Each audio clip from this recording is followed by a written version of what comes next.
Jadi sekarang kita akan mempelajari bakteri dengan bentuk kokus. Bentuk kokus baik yang bersifat gram positif maupun yang bersifat gram negatif. Jadi beberapa bakteri yang kita pelajari hari ini, di antaranya yang gram positif adalah ada Staphylococcus, ada Streptococcus, ada Diplococcus. Sedangkan yang gram negatif yang berbentuk kokus ada Neisseria. Jadi sebenarnya kalau kalian cari bakteri gram positif maupun negatif yang berbentuk kokus ini banyak gitu ya. Banyak, tetapi yang ada kepentingan dengan dunia veteriner kita pilih 4 genus ini gitu. Nanti kita akan bahas spesiesnya satu persatu. Nah, yang pertama ini ada Staphylococcus. Jadi dulunya pada saat pertama ditemukan Staphylococcus ini dinamai Micrococcus. Jadi oleh Oxton tahun 1881 dia dinamakan Micrococcus. Lalu dengan berkembangnya ilmu pengetahuan ditetapkan bahwa bakteri yang berbentuk bulat dan mempunyai susunan bergerombol ini dinamakan Staphylococcus. Staphylococcus ini mempunyai beberapa spesies, gitu ya, baik yang patogen maupun yang non patogen atau normal dalam tubuh hewan maupun manusia. Jadi yang patogen ini ada namanya Staphylococcus aureus. Diingat-ingat bahwa penulisan spesies ini terdiri dari 2 kata. Yang pertama ini menunjukkan genusnya, yang kedua menunjukkan spesiesnya. Penulisannya ini dengan huruf italik dan diawali dengan huruf besar. Jadi yang huruf besar hanya genusnya saja. Ini ya, contohnya Staphylococcus aureus. Nah, aureus ini dia pada media itu berwarna kuning emas. Tuh, untuk yang aureus. Untuk yang albus dan citreus, albus ini tidak berwarna dan citreus ini kuning jeruk. Tuh. Lalu spesies lain untuk Staphylococcus ini ada Epidermidis, ada Staphylococcus intermedius, ada Staphylococcus saprophyticus. Jadi ini merupakan spesies-spesies dari genus Staphylococcus. Nah, ini merupakan gambaran Staphylococcus. Jadi karena dia bersifat gram positif, maka dia akan berwarna ungu kebiruan pada pewarnaan gram. Bentuknya bulat. Ini yang saya warna ini yang kanan bawah ini ya. Kalau yang atas ini saya ngambil dari Google. Kalau yang bawah ini terlihat bahwa bentuknya bulat-bulat dan dia bergerombol. Nanti akan berbeda dengan Streptococcus. Kalau Streptococcus itu berderet gitu. Nah, bentuk yang seperti ini biasanya disamakan dengan anggur. Jadi anggur itu kan bulat, bergerombol dan tidak teratur, tidak beraturan ya. Yang jelas dia bergerombol. Tuh. Dan kalau kalian cek Stepi itu bahasa apa itu ya? Bahasa Latin atau apa itu ya? Coba kalian cek. Itu artinya adalah anggur. Stepi seperti buah anggur. Makanya dinamakan Staphylococcus. Dan kalau spesiesnya aureus, kenapa dinamakan aureus? Karena dia berwarna kuning emas pada media agar. Gitu. Jadi bukan dia menghasilkan emas atau dia mempunyai kandungan emas, tidak, tetapi karena dia bisa merubah warna media menjadi kuning keemasan, maka disebut dengan aureus, Staphylococcus aureus. Jadi nama spesies itu mempunyai makna bervariasi seperti yang sudah kalian pelajari di semester sebelum UTS itu spesies itu bisa dinamakan penemunya. Jadi penemunya siapa dijadikan nama spesies. Bisa berasal dari hewan apa dijadikan spesies. Bisa berasal dari eh, penyakitnya. Jadi dia menyebabkan apa? Contohnya Brucella abortus. Dia menyebabkan abortus sehingga dijadikan nama spesies dan lain sebagainya. Gitu. Jadi nama spesies ini mempunyai makna. Jadi kalau kalian hafalan gitu ya, kalian pelajari maknanya apa sehingga nanti cepat ingat. Kalau hanya dihafalkan saja nanti akan lupa. Tapi kalau kalian tahu arti dari nama itu, kalian pasti akan ingat. Ini Staphylococcus aureus atau sama dengan Staphylococcus pyogenes, bentuknya bulat, diameternya 0,8 sampai 0,9 mikrometer.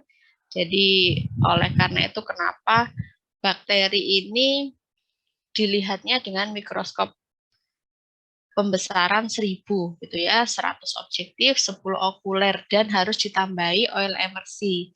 Karena kalau kalian lensanya itu digeser ke 40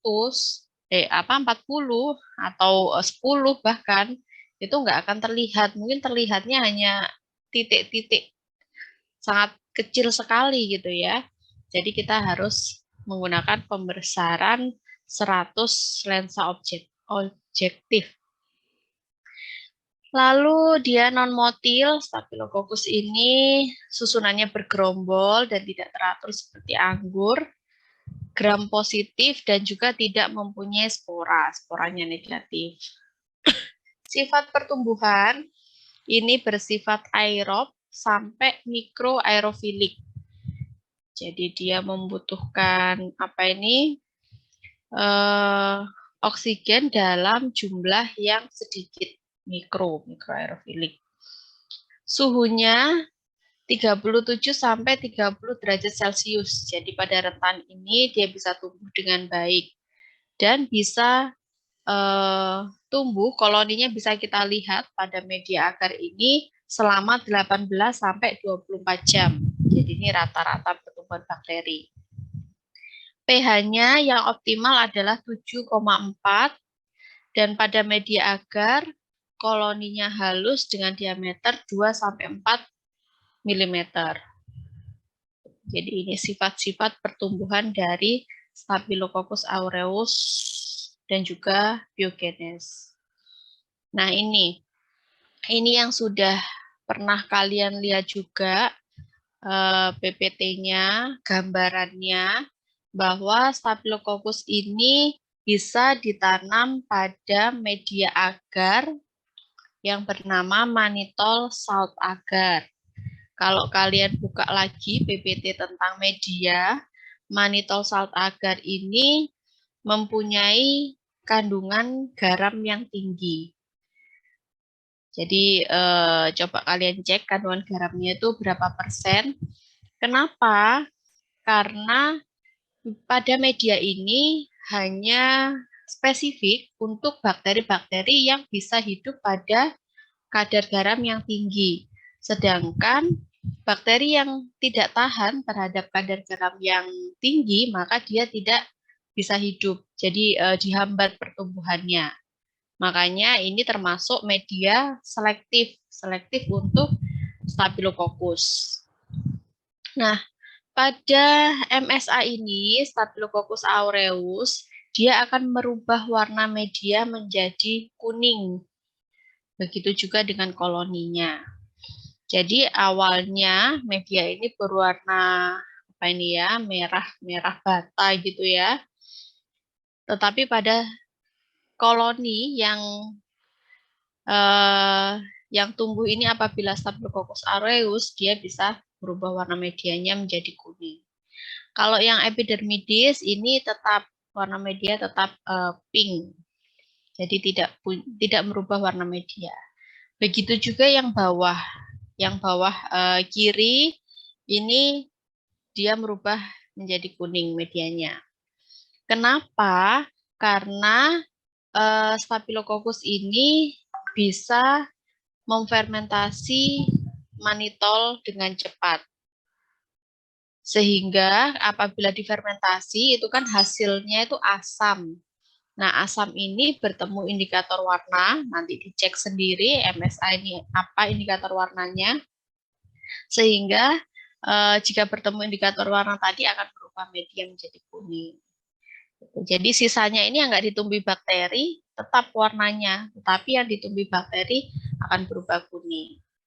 Nah, ini kebetulan yang di-share fotonya adalah sudah murni satu spesies. Tetapi nanti kalau mungkin kalian ada penelitian di bidang bakteri, itu mungkin saja dalam satu sampel ini terdapat beberapa bakteri, sehingga kita harus pisahkan dulu koloninya. Dipisahkan dulu, lalu kita ambil koloni yang memang kita inginkan. Nah, yang sebelah kanan ini adalah contoh koloni Staphylococcus aureus pada blood agar. Jadi blood agar itu adalah media umum yang diperkaya dengan darah domba, eritrosit domba, dan dia gunanya adalah untuk mengetahui apakah bakteri tadi bisa menghemolisa darah atau tidak. Gitu. Jadi ini terlihat bahwa dia bisa menghemolisa darah. Jadi ada yang sempurna ini ya, ada yang sebagian. Kalau yang sebagian ini dia masih jernihnya ya karena sebagian ya airnya jernihnya itu tidak sempurna. Tetapi yang tengah ini jernihnya lebih jernih gitu ya, lebih sempurna menghemolisa darahnya. Gitu. Ini pada media padat atau media agar, bakteri ini memproduksi pigmen, dan pada media cair, pigmennya tidak diproduksi. Pada blood agar terdapat zona hemolisa. Sifat biokimiawi, dia bisa bersifat asam tanpa gas, jadi dia hanya memfermentasi saja, tetapi tidak menghasilkan gas dari gula-gula berikut, dari glukosa, laktosa, sukrosa, maltosa, dan juga manitol. Untuk VP-nya, fokus prospernya, ini positif dan indolnya negatif. Daya tahannya, dia bisa tahan 30 menit pada 60 derajat Celcius. Jadi kalau kita melakukan pemanasan harus di atas 60 derajat Celcius, atau kalau pada 60 derajat ya harus lebih lama dari 30 menit. Bisa tahan 15 menit pada larutan fenol 1% dan 10% pada merkuri perklorida. Untuk antigen, Staphylococcus ini mempunyai antigen dinding sel, yaitu somatic antigen dan atau O antigen, yang berupa peptidoglikan, asam teikoat, dan juga protein A. Ini struktur antigen atau somatic antigen dari Staphylococcus. Enzimnya yang diproduksi ini mempunyai enzim katalase, koagulase, hyaluronidase, deoksiribonuklease atau DNase, fosfatase, protease, lipase, dan beta-laktamase. Ini enzim-enzimnya. Jadi kalau katalase ini nanti bisa kita uji dengan uji katalase. Sepertinya kalian belum ya, semester depan mungkin kalian akan uji katalase. Itu dengan mereaksikan dengan H2O2, hidrogen peroksida. Lalu kita lihat apakah timbul gelembung atau tidak. Lalu koagulase ini akan direaksikan dengan plasma kelinci. Plasma kelinci, bakterinya dimasukkan dalam plasma kelinci, lalu dilihat apakah terjadi apa koagulasi itu ya, penggumpalan atau tidak. Lalu toksinnya yang diproduksi ada hemolisin, ada enterotoksin, leukosidin, dan juga fibrinolisin. Nah, Staphylococcus ini kebanyakan karena gini, Staphylococcus ini banyak terdapat pada kulit, gitu ya, baik kulit manusia maupun kulit hewan, dan juga ada juga yang pada lingkungan. Nah, sehingga apabila di kulit ini terdapat luka, gitu ya, luka entah karena gigit nyamuk atau karena goresan, atau kalau ayam karena berkelahi, atau mungkin apalagi kalau sapi perah mungkin karena pemerahannya kurang aseptis dan lain sebagainya, sehingga bakteri ini bisa masuk gitu. Nah, kenapa kalau pada kulit ini tidak menimbulkan penyakit, maksudnya kulit yang sehat ya, kulit tanpa luka ini tidak menimbulkan penyakit, karena kita memproduksi keringat gitu ya. Kita memproduksi keringat sehingga bakteri ini tidak bisa masuk ke dalam tubuh. Tetapi pada kulit yang luka, kulit dengan luka terbuka, bakteri ini bisa masuk. Dan kebanyakan bisa menimbulkan abses ya, jadi luka pada kulit, tergantung nanti lukanya di mana gitu. Jadi tergantung tingkat keparahan juga. Kalau misalnya parah bisa sampai menimbulkan pus, jadi ada nanahnya di dalam kulit itu karena ada bakteri Staphylococcus yang masuk. Nah, untuk pada kuda ini bisa menyebabkan botryomycosis dari proses kastrasi, ini bisa menginfeksi epididymis, jadi mirip actinomycosis, lalu penyebabnya adalah Staphylococcus spesies.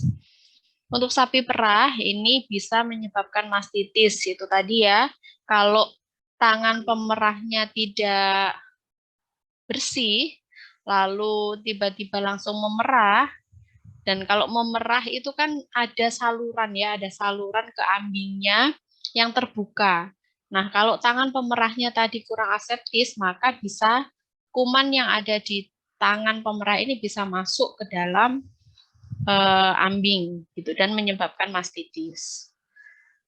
Jadi kalau selesai memerah pun itu kan ada prosesnya apa itu namanya dipping ya, celup puting. Jadi putingnya dicelup dengan bisa iodin, itu bisa mencegah dari bakteri masuk ke dalam ambing. Lalu pada domba ini ada Ticbiemia.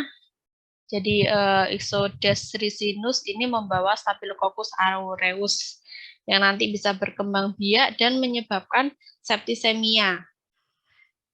Pada anjing bisa menyebabkan pioderma, pada ayam menyebabkan sinovitis purulenta. Ada juga sebenarnya pada ayam atau unggas ini menyebabkan bumblefoot namanya. Bumblefoot tuh kalau di tangan, kalau yang suka penggemar ceker itu biasanya di apa itu ya, di kakinya itu ada bulatan yang ada lukanya ujungnya, jadi ujungnya itu ada sobekannya dan dia lebih keras, lebih kenyal gitu ya kalau dimakan.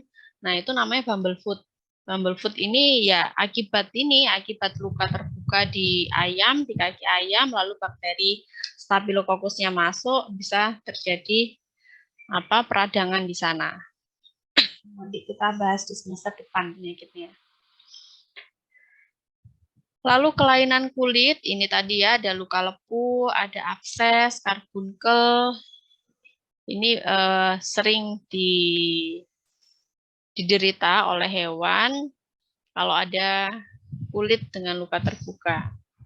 Bisa juga menyebabkan tonsilitis, faringitis, sinusitis, meningitis, endokarditis, pneumonia, abses, sampai ke paru dan juga ginjal. Jadi perjalanan bakteri ini bisa menyebar gitu ya, menyebar ke daerah-daerah di organ tubuh.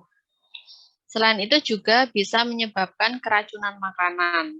Jadi kalau ada demam tinggi, lalu ada diare dan juga muntah.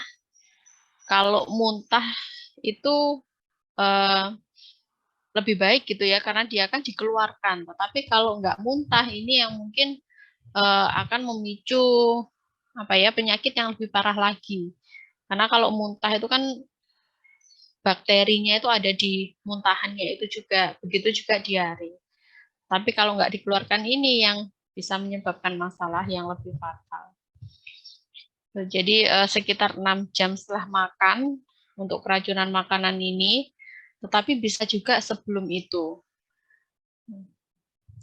Lalu diagnosanya, nah diagnosa ini selalu, diagnosa itu kan peneguhan penyakit ya, penyakitnya itu apa, maka diagnosanya itu apa. Dan diagnosa ini bisa didapatkan dari pemeriksaan fisik. Yang pertama, dilihat dulu fisiknya bagaimana.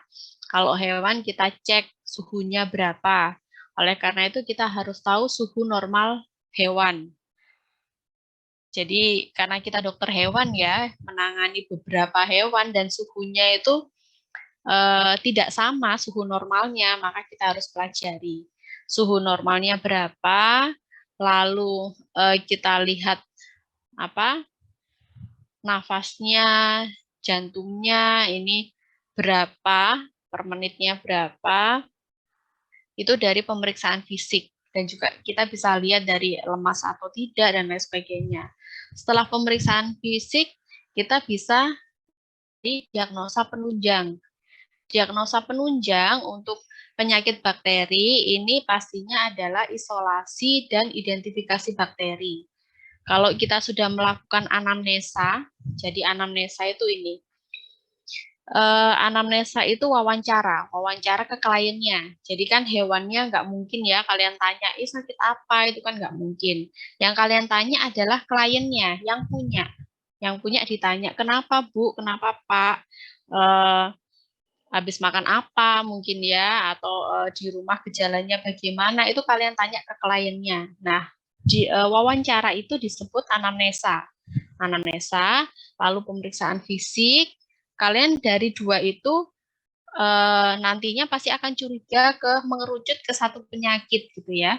Setelah mengerucut ke satu penyakit, kalau kalian mendiagnosa itu kemungkinan penyakit bakterial, maka bisa kalian ambil sampelnya. Kalian ambil sampelnya untuk dilakukan isolasi dan identifikasi. Tuh.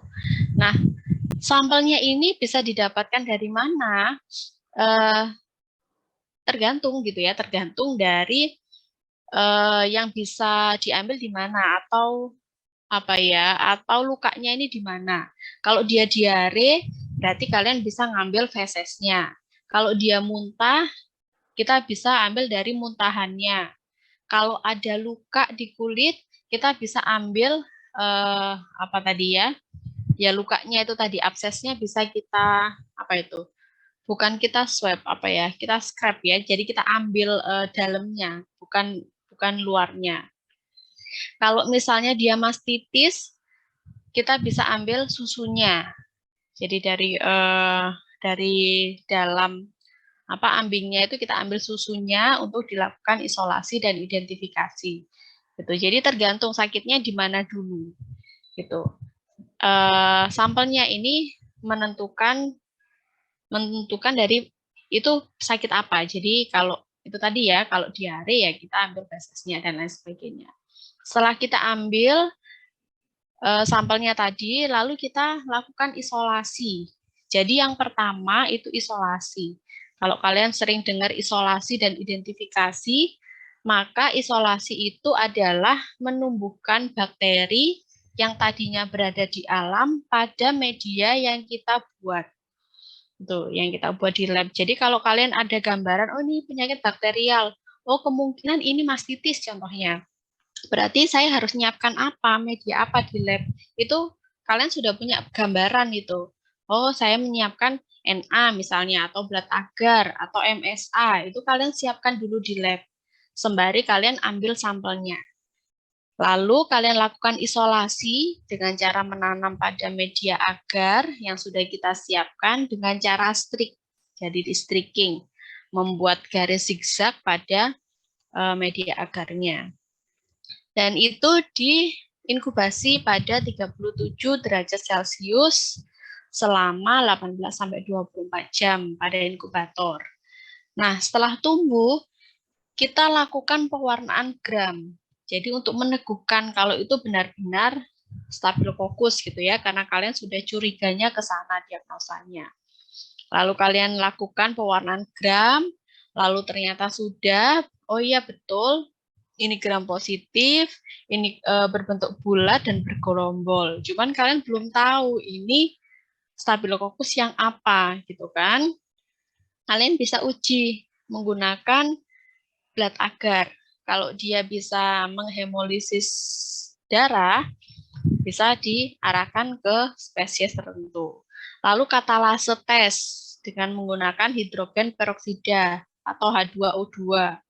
Tuh, kalau ada gelembung-gelembungnya, berarti dia spesies apa.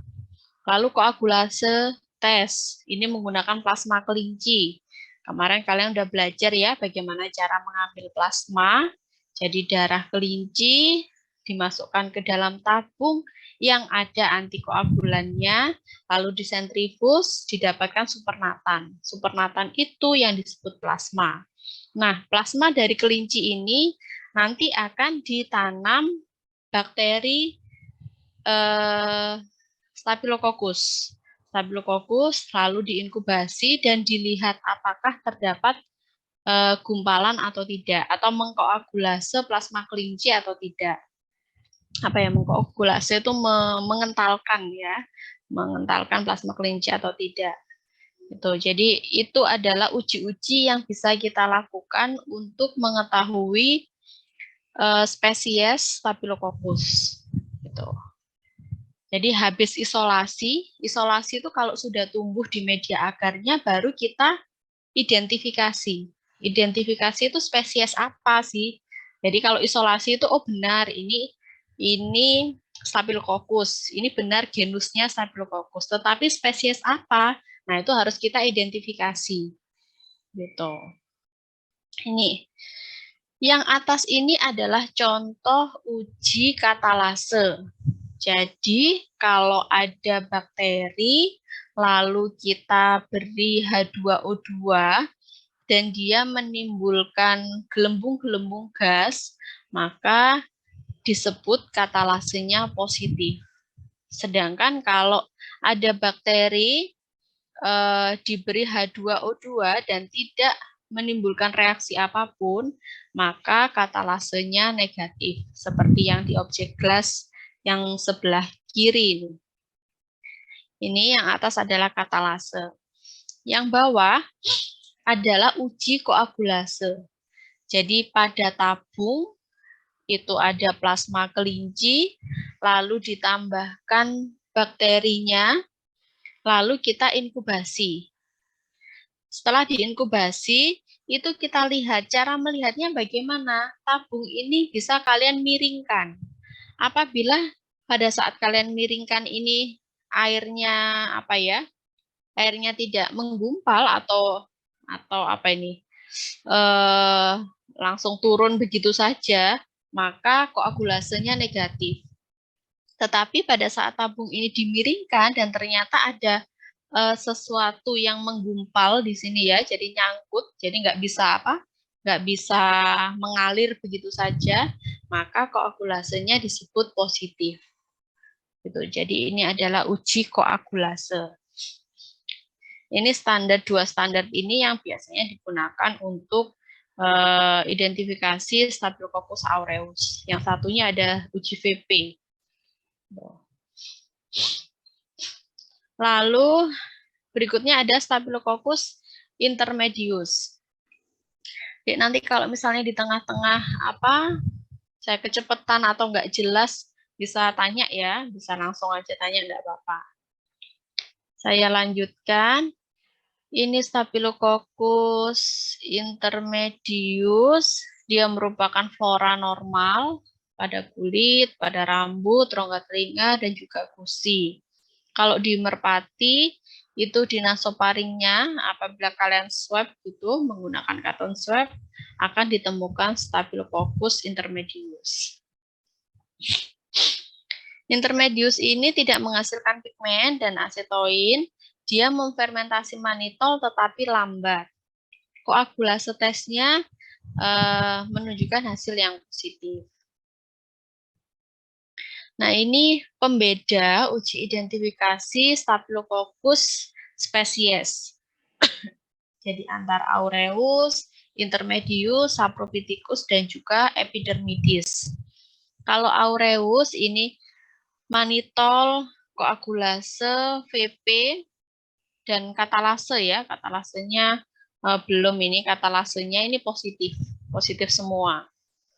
Ini intermedius, saprophyticus, dan juga epidermidis. Nanti dibandingkan.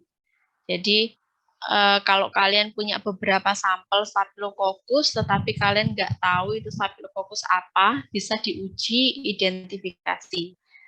Itu nanti dilihat positif atau negatif pada uji-ujinya ini. Lalu kalian cocokkan dengan atlas mikrobiologi. Kalau kalian pernah ke ruang baca di atas itu ada buku apa ya? Kalau anatomi itu kayak atlas gitu ya. Jadi ada bakteri apa, itu dia media spesifiknya apa, lalu identifikasinya apa, menyebabkan penyakit apa, itu ada di ruang baca, bisa kalian pinjam, bisa kalian baca. Lalu yang berikutnya ada bakteri Streptococcus. Nah, Streptococcus ini juga sama, bentuknya kokus ya, atau bulat, dan morfologinya membentuk rantai, bisa rantai panjang atau rantai pendek. Sifat biakannya ada yang menghemolisa darah, yaitu hemolisis beta, ada yang alfa, ada yang sempurna, ada yang sebagian. Reaksi biokimiawinya dia memfermentasi terhadap manitol. Struktur antigen ini kelompok Lancewild ini berdasarkan spesifitas antigen polisakaridase. Kita lihat berikutnya. Nah, ini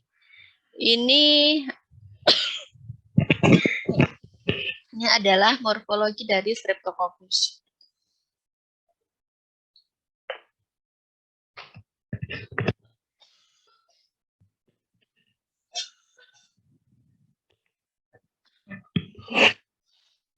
Oke.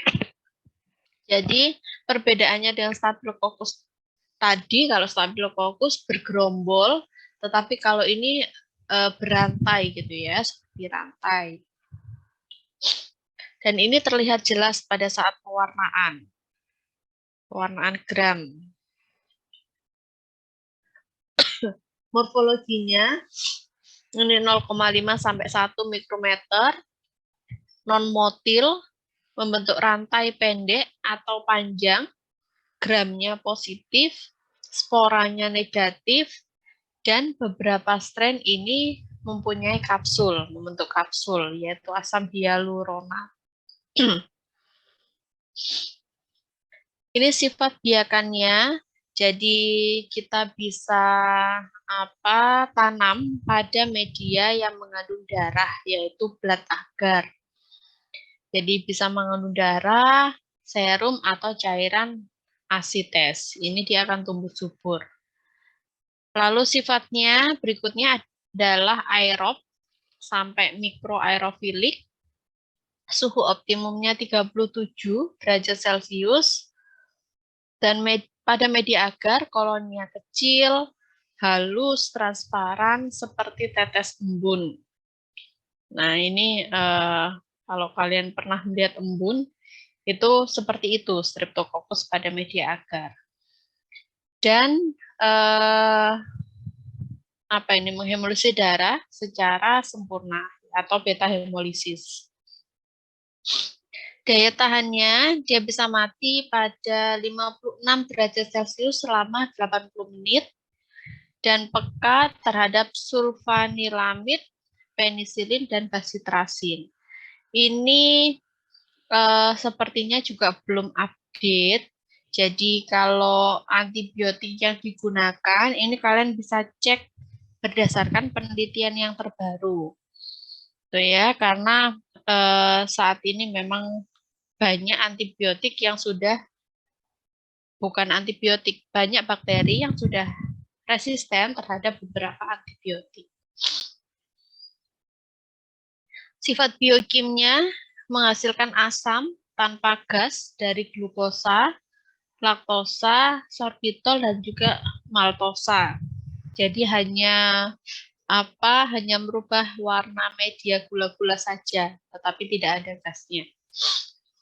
Lalu katalase, oksidase, dan indol negatif. Begini, kalau kalian mewarnai bakteri dengan pewarnaan gram, lalu kalian temukan itu bakteri berbentuk kokus. Lalu mungkin susunannya sudah kelihatan ya, satunya bergerombol, satunya berantai. Nah, untuk membedakan antara Staphylococcus dan Streptococcus itu adalah uji katalase. Jadi yang pertama itu dilakukan katalase dulu. Kalau katalasenya positif, maka dia masuk genus Streptococcus. Tetapi kalau katalasenya negatif, maka dia masuknya genus yang Streptococcus. Jadi uji awalnya itu katalase dulu, yang gram positif. Kalau positif katalasenya itu Staphylococcus, kalau yang negatif uji katalasenya itu Streptococcus. Itu baru uji identifikasi lainnya. Memproduksi toksin dan enzim, ini ada hemolisin atau streptolisin, fibrinolisin, DNase, hyaluronidase, protease, amilase, dan esterase. Antigennya ada polisakaridase dan juga protein. Ada protein M, T, dan juga R. Patogenesanya ini sama-sama bisa menyebabkan tonsilitis, faringitis, otitis media. Otitis ini ya. Telinga. Telinga media ini berarti yang bagian dalam. Abses bisa pada paru-paru, hepar, ginjal, dan juga septisemia. Dan kalau bakteri ini sampai ke otak, selaput otak, ini juga bisa menyebabkan meningitis. Pemeriksaan bakteriologisnya ini juga sama seperti Staphylo tadi. Kita lihat perjalanan bakterinya ini sampai mana. Dan itu bisa kita gunakan lokasi untuk pengambilan sampelnya. Jadi bisa melalui swab faring, bisa pusnya kalau dia sudah menghasilkan pus, bisa dari air liur, bahkan bisa pada darah kalau terjadi bakterimia. Jadi kalau bakterinya ada pada darah, bisa kita ambil darahnya. Untuk dibuat pewarnaan ulas, preparat ulas, dan pewarnaan gram. Jadi pada pewarnaan gram ini bisa kita lihat morfologi bakterinya. Lalu apabila kita tanam pada blood agar, ini terdapat koloni kecil, halus, dan juga transparan. Dan membentuk beta hemolisis. Jadi menghemolisa darah secara sempurna pada blood agar. Untuk Streptococcus zooepidermicus, ini toksinnya sama dengan Streptococcus pyogenes yang strain human. Jadi yang human dan animal ini hampir sama, tetapi tidak memproduksi fibrinolisin. Jadi patogenesanya dia bisa menyebabkan cervicitis dan juga metritis pada kuda dan juga mastitis pada sapi. Jadi kalau kalian tanya penyakitnya kok sama gitu ya, kok sama. Nah, nama penyakit ini kalau tis itu kan artinya radang ya, radang. Tapi kita lihat tempatnya di mana, radang pada apa. Jadi contohnya kalau mastitis radang pada ambing, ya apapun penyebabnya, bakteri apapun penyebabnya yang bisa menyebabkan radang pada ambing, itu penyakitnya disebut mastitis. Nah, mastitis ini atau penyakit tis radang-radang lainnya ini harus kita harus kita diagnosa secara bakteriologiknya. Jadi ini tuh disebabkan oleh bakteri apa, gitu ya. Radang, memang ada radang, tetapi disebabkan oleh bakteri apa. Nah, ini yang harus kita temukan kausanya, penyebabnya bakteri apa. Memang bakteri, tetapi apakah gram positif, apakah gram negatif, atau sifatnya bagaimana. Nah, ini yang harus kita temukan, sehingga nantinya akan memudahkan kita untuk memberi terapi. Tuh, terapinya apa? Meskipun antibiotik, antibiotiknya yang jenis apa? Apa jenis untuk gram positif atau negatif atau dua-duanya atau bagaimana? Begitu. Jadi penyakit yang dihasilkan pun tidak jauh berbeda antara Streptococcus dan Staphylococcus. Tinggal lihat perjalanan bakterinya ini sampai mana, menyebabkan radang pada apa. Gitu. Tetapi penyebabnya pasti berbeda. Gitu ya, sama-sama radangnya tetapi penyebabnya berbeda. Nah, ini yang harus kita temukan. Bakteri apanya ini. Gitu. Lalu Streptococcus berikutnya, spesies berikutnya ada Agalactiae, Dysgalactiae, dan Uberis. Nah, ini sama, kokus juga, berantai juga.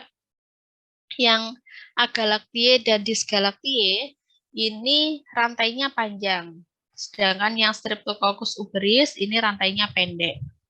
Nah, untuk bisa menentukan Streptococcus agalactiae dan Streptococcus dysgalactiae ini dibedakan dengan uji CAMP. Jadi CAMP ini merupakan singkatan dari nama penemunya. Ada Christine, Atskin, dan juga Mans Peterson. Sehingga dijadikan nama uji gitu ya, CAMP test. Nah, bagaimana cara uji CAMP ini? Yaitu pada awalnya kita menyiapkan plate dengan agar darah, dengan blat agar gitu ya. Kita buat blat agar dulu, lalu pada bagian tengah, ini yang apa ini ya, yang garis vertikal ini, itu kita tanam bakteri Staphylococcus aureus. Jadi kita harus punya bakteri Staphylococcus aureus yang murni. Nah, lalu pada A dan B ini kita tanam sampel yang kita curigai, gitu ya. Dan menanamnya ini tegak lurus dengan garis vertikal yang berisi Staphylococcus aureus ini. Jadi tengahnya ini kita tanam dulu menggunakan ose pada blat agar Staphylococcus aureus, dan sampelnya kita tanam inokulasi tegak lurus dengan Staphylococcus aureus yang di tengah. Gitu. Jadi membentuk sudut 90 derajat. Gitu. Nah, nanti kalau terbentuk panah jernih pada daerah perbatasan antara Staphylococcus aureus dan juga sampel kita, itu disebut Streptococcus yang agalactiae. Jadi positif, gitu ya, positif karena ada panah jernih. Ini maksudnya dia bisa menghemolisa darah. Menghemolisa darahnya di sekitar ini dan zonanya ini, zona hemolisisnya itu membentuk panah. Sedangkan kalau tidak terjadi reaksi apapun, itu berarti CAMP-nya negatif. Ini adalah untuk Streptococcus pyogenes. Gitu. Jadi yang positif ini yang agalactiae. Itu.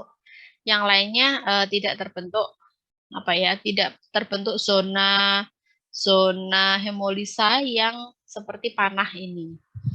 Tuh. Jadi boleh di kiri, boleh di kanan, itu terserah di mana. Yang jelas tengahnya ini Staphylococcus aureus dulu. Jadi uji CAMP ini menentukan kelompok beta hemolitik Streptococcus berdasarkan pembentukan zat faktor CAMP-nya. Jadi CAMP faktor ini bisa dihasilkan oleh Staphylococcus aureus. Makanya kita butuh Staphylococcus aureus di sini. Jadi Staphylococcus aureus kalau ditanam pada blat agar itu membentuk CAMP faktor. Bertemu dengan Streptococcus yang agalactiae, dia akan membentuk zona hemolisa yang berbentuk panah. Gitu ya. Semoga bisa dipahami. Lalu patogenesanya, Streptococcus yang agalactiae ini bisa menyebabkan mastitis akut. Yang Dysgalactiae ini jarang kalau di mastitis. Kalau uberis ini mastitis akut sampai kronis. Yang pada sapi dan domba bisa menyerang glandula mammarica. Jadi Streptococcus ini memang penyebab utama dari mastitis.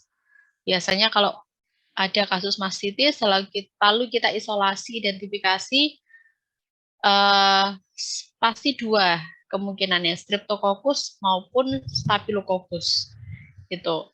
Kalau ditemukan bakteri lain, misalnya E. coli atau bakteri gram negatif lainnya, itu adalah mastitis dari lingkungan, gitu ya, karena sanitasinya tidak bersih, airnya masuk ke lingkungan. Tapi kalau Streptococcus ini memang penyebab utama dari mastitis.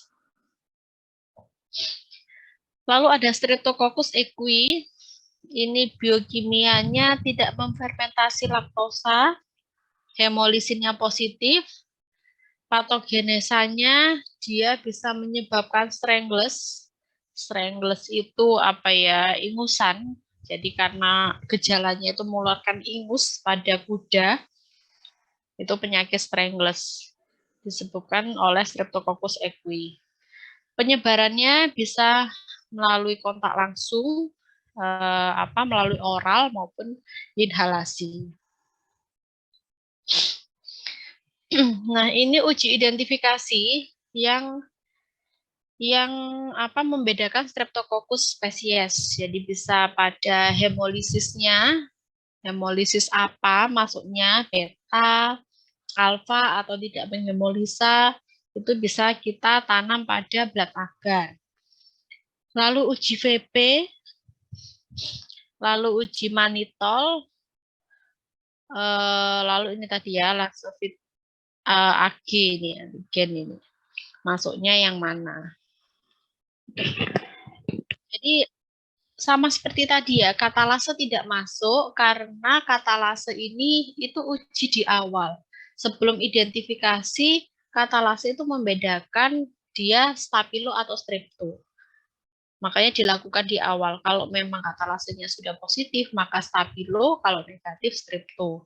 Baru diuji identifikasi lainnya. Gitu. Lalu berikutnya ada Diplococcus pneumonia. Atau nama lainnya bisa kalian temukan pneumococcus atau Diplococcus lanceolatus, Streptococcus pneumoniae. Dia menyebabkan pneumonia pada manusia dan ada juga yang merupakan flora normal di rongga mulut manusia. Jadi predisposisinya adalah karena kelelahan atau karena anoreksia. Jadi kalau kalian belajar sebelum UTS itu ada bakteri apa deh, oportunistik. Jadi bakteri yang dia sebenarnya nggak apa-apa gitu ya pada keadaan yang seimbang antara lingkungan, host dengan agen infeksinya tadi. Kalau semuanya sehat itu tidak menyebabkan apa-apa gitu. Tetapi kalau ada predisposisi, jadi misalnya ternaknya ini kelelahan, mungkin kudanya terlalu capek diforsir untuk bekerja, atau mungkin apa pada suatu peternakan ayam ini terlalu panas suhunya atau terlalu padat populasinya, maka itu bisa menjadi faktor predisposisi untuk timbul suatu penyakit gitu ya, atau mungkin anoreksia itu bisa jadi. Jadi ada memang bakteri yang dalam keadaan normal itu tidak menyebabkan penyakit apapun, tetapi dia bisa timbul suatu penyakit itu apabila terdapat faktor predisposisinya. Nah, bakteri ini bentuknya seperti ini. Ini kebetulan apa ya? Tidak bentuk yang sesungguhnya ya, karena ini gambaran ini kalau saya lihat bukan hasil mikroskop yang sebenarnya. Ini bentuknya seperti apa ini ya? Lancet. Lancet itu apa ya? Jadi dua gini, dua lalu ujungnya lancip. Ini apa ya? Kalau kalian kalau di referensi itu karena bentuknya kayak lancet, jadi disebut lanceolatus ini tadi. Jadi ini satu kesatuan gitu ya, dua yang bergabung jadi satu ini maksudnya bukan dua bakteri tapi satu bakteri. Dan dia juga membentuk kapsul. Jadi dua dua dua apa? Bukan inti, dua gambaran itu gabung jadi satu lalu ada kapsulnya. Itu membentuk bulatan. Jadi oval atau lancet berpasangan, jadi dia selalu berpasangan dua-dua seperti itu, Diplococcus ya, dari namanya aja diplo itu berpasang-pasangan, gramnya positif dan kapsulnya positif. Itu untuk Diplococcus pneumoniae. Tuh, ini gambarannya. Nanti akan beda lagi dengan satunya. Nah, ini kalau gambaran mikroskopisnya yang sebenarnya, kalau tadi itu gambaran tangan, ini seperti ini. Jadi dia berpasang-pasangan seperti ini. Nah, gini ya. Jadi meskipun ada yang terlihat berantai, tapi dia pasti nggak terlepas dari pasangannya. Jadi dua-dua. Ini bakteri aja berpasangan ya. Ini dua-dua. Jadi ini Diplococcus pneumoniae. Dan kalau diwarnai dengan pewarnaan khusus untuk melihat sporanya, ini terlihat adanya kapsul, itu terlihat adanya kapsul. Sifat pertumbuhannya ini bisa tumbuh pada serum agar atau blood agar, membentuk alfa hemolysa. Suhu optimumnya 37 derajat Celcius, pH-nya 7,6, sifatnya aerob sampai fakultatif anaerob, dan dia lebih subur apabila ditambah CO2 5-10%. Jadi kalau kita isolasi untuk pertama kali, itu lebih baik kita masukkan ke dalam anaerobic jar yang di dalamnya ini ada CO2 dengan kadar 5-10%. Sifat biokimnya, dia memfermentasi karbohidrat menjadi asam, lalu katalase dan oksidase ini negatif. Jadi sama ya, kalau katalase tadi itu bisa dilihat dengan penambahan H2O2. Kalau oksidase ini ada tes oksidase. Jadi ada kertas saring, lalu nanti kita tetesi reagennya. Tetesi reagennya apabila positif itu dia akan berwarna ungu tua sampai hitam. Kalau yang negatif itu tidak berwarna. Jadi kalau yang positif itu artinya oksidasinya positif, kalau yang warna ungu tua sampai hitam. Tetapi kalau yang tidak terjadi perubahan warna, maka oksidasinya negatif. Lalu optosinnya juga positif. Ini juga ada ujinya sendiri. Resistensi, dia mati pada 52 derajat Celcius selama 15 menit. Lalu bisa juga pada penol, KMNO4, dan juga antiseptik lainnya. Kalian sudah belajar ya bedanya antiseptik dengan desinfektan itu apa, dan contohnya apa saja. Itu saya rasa kalian sudah tahu semua. Ini sensitif terhadap sulfonamid, antibiotiknya. Antigennya ini berada pada kapsular antigen, yaitu polisakarida yang bersifat ganas. Toksinnya menghasilkan hemolisin, lalu polisakarida, K-antigen, ini antifagosit, jadi dia bisa menangkal proses fagositosis. Lalu leukosidin, dia bisa merusak leukosit. Patogenesis bisa menyebabkan pneumonia, sinusitis, otitis yang media, meningitis, pleuritis, peritonitis, endokarditis, dan juga artritis. Untuk Neisseria meningitidis, berikutnya ini ya, spesies berikutnya, atau bisa disebut Neisseria intracelularis, atau Diplococcus meningitidis, atau meningococcus. Ini beberapa referensi masih menyebutkan beberapa spesies ini, tetapi secara universal kita sebut Neisseria meningitidis. Tuh, karena dia bisa menyebabkan meningitis. Morfologinya bulat berpasangan, bagian yang berhadapan ini rata.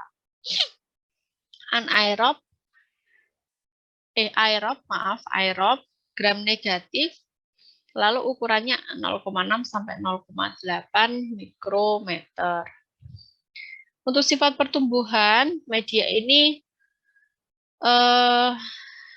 tumbuh subur pada media yang mengandung serum, darah, dan juga cairan asites. Jadi sama seperti yang sebelumnya.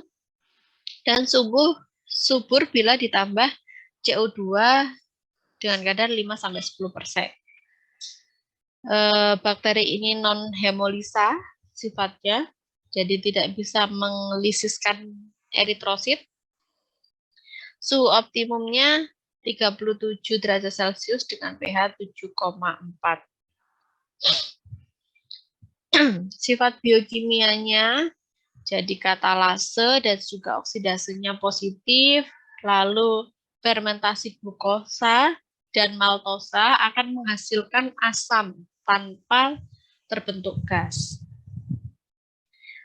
Resistensi dia bisa mati pada suhu 55 derajat Celcius selama 5 menit.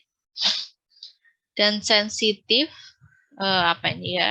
sensitif terhadap keadaan yang kering, lalu perubahan pH, dan juga desinfektan. Dan resisten terhadap streptomisin. Ya, karena streptomisin itu untuk gram negatif.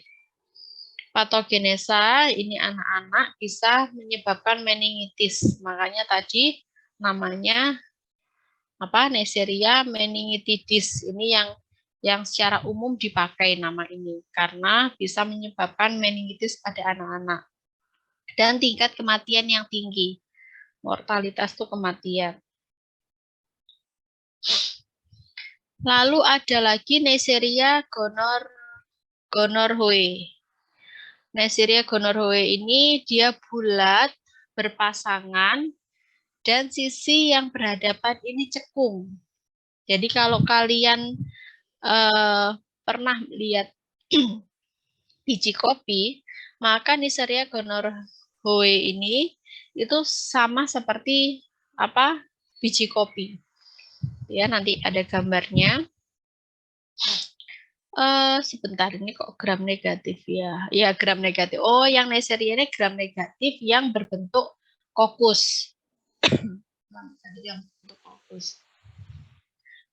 Fermentasi glukosa saja, jadi dia bisa mengasamkan glukosa. Lalu patogenesanya adalah manusia, bisa menyebabkan luka bernanah pada organ genital. Selain itu ada sistitis, prostitis, faringitis, dan juga konjungtivitis. Ini adalah penyakit yang bisa disebabkan oleh Neisseria gonorrhoeae. Nah, ini adalah gambaran dari Neisseria. Jadi, kalau tadi disebutkan seperti biji kopi, maka seperti ini. Jadi yang kanan ini satu bakteri gitu ya, satu bakteri dia memang berpasangan. Berpasangan dan sisi yang berhadapan ini lebih cekung. Lebih cekung. Lebih cekung daripada sisi yang luar. Gitu. Jadi yang sisi kiri bakterinya ini yang ditunjuk. Yang kecil-kecil, bukan yang besar-besar. Ini adalah gambaran bakterinya.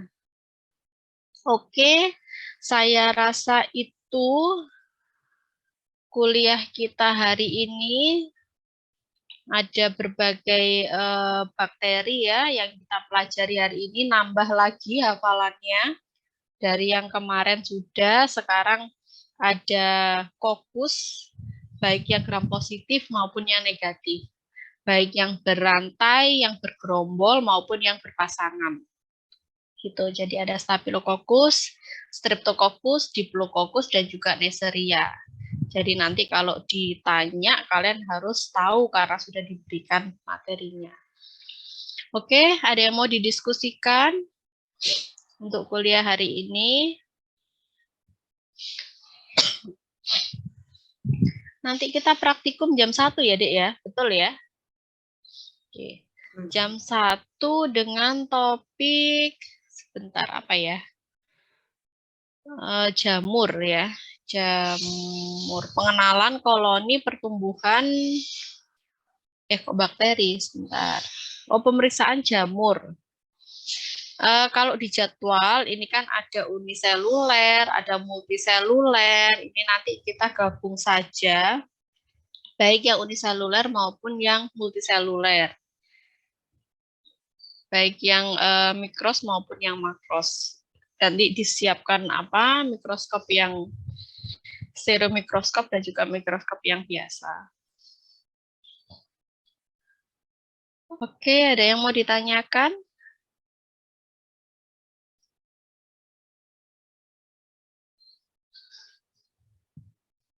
Sudah? Ayo on cam dulu dong. Saya pengen tahu nih muka-mukanya. Ini di rumah apa di kosan apa di kampus ini?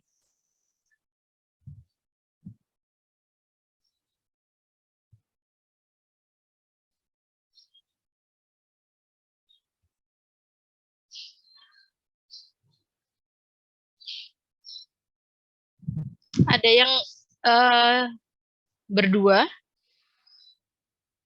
Ada yang join sama temennya? Atau ada yang nggak ikut? 45 ya?